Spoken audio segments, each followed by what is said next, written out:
Oh, well, hello there once again, my gorgeous Musings family. I hope you're all doing well. I hope you're taking care of yourself and you're having a peaceful, relaxing Sunday or whatever day it is where you are. Yesterday is back to entertainment, where I am going to talk about my five musings on the Grammy Awards. Yes, the Grammy Awards took place I think last week or some weeks back. And yes, I know in your mind you're like, what? This girl's talking about this now? It's old news. What on earth are you doing, girl? Everybody and their cousin has talked about it. So, yes, I am going to do the same, just quickly in five musings. And yeah, let's talk about it because things happened. Things happened that made your mouth open.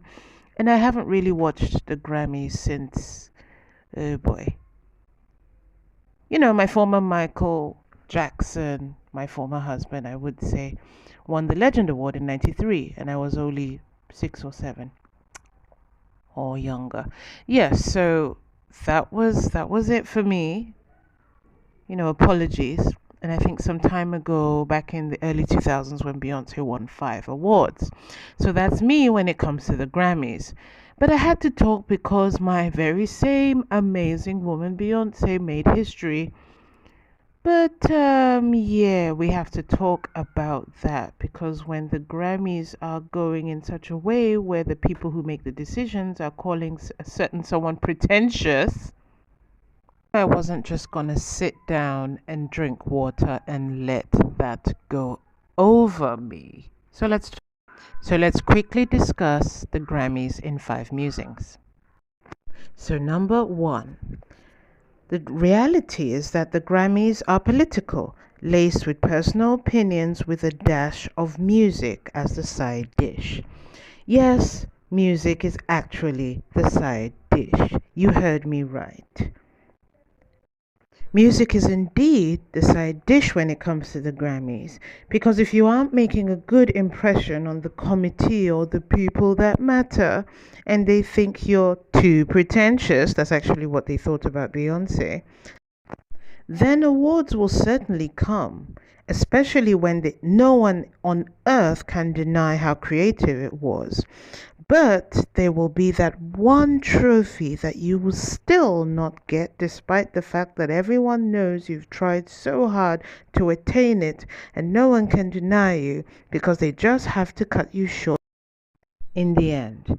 It's the one way they can actually pin your wings and keep you there until they decide to award you. Think Michael Jackson and Prince at the 1988 Grammys, for instance.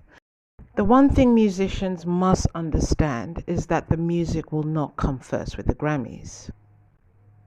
Number 2, opening performances set the tone for all Grammy Award shows. Now, this year's Grammys, I must say, was one of the better years of the ceremony, even though I did not watch the full thing. And to be honest, I did not watch it at all, but saw mainly the highlights on YouTube. I think it's better of the last 3 years, given that 2020 didn't really happen as such.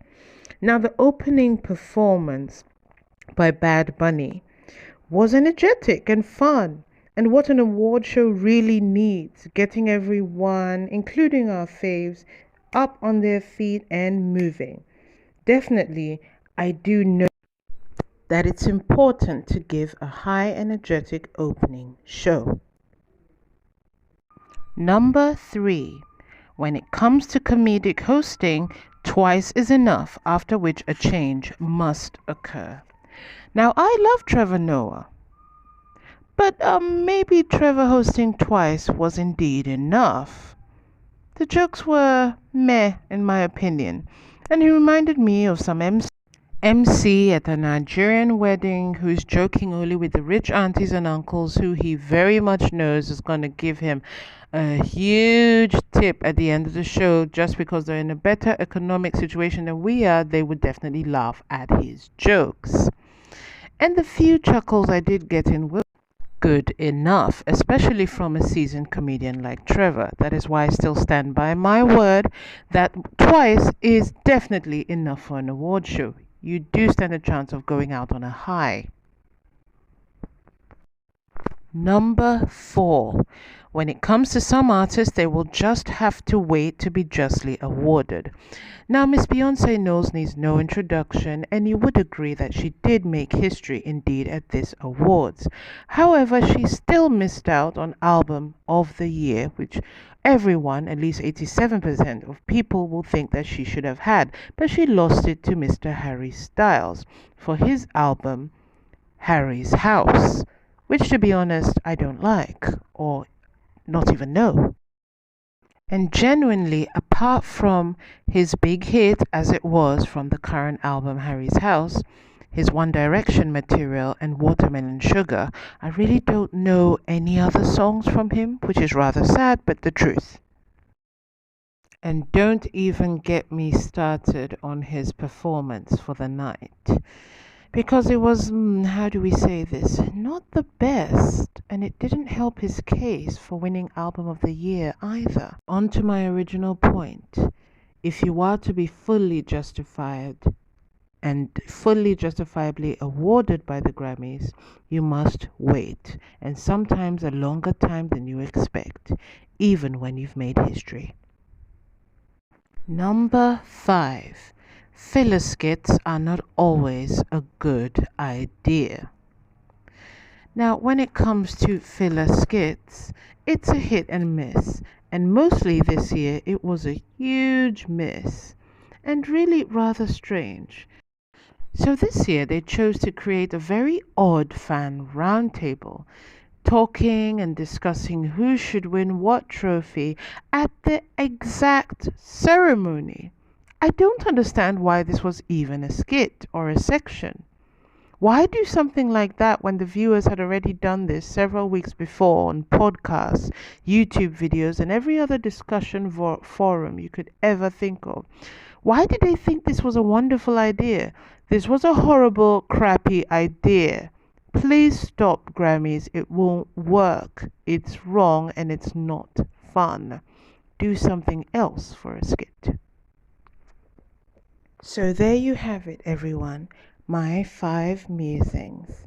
It was amazing chatting with you over the Grammy Awards. And since you've been such amazing boys and girls, I do have a bonus musing. Number 6.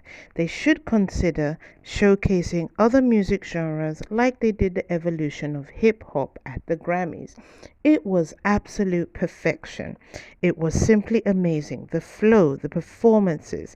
My only complaint is that it was too short. I pray they do that with pop music, maybe the next year, or even rock. That'll be amazing. Those are my musings. Take care. I love you. Goodbye.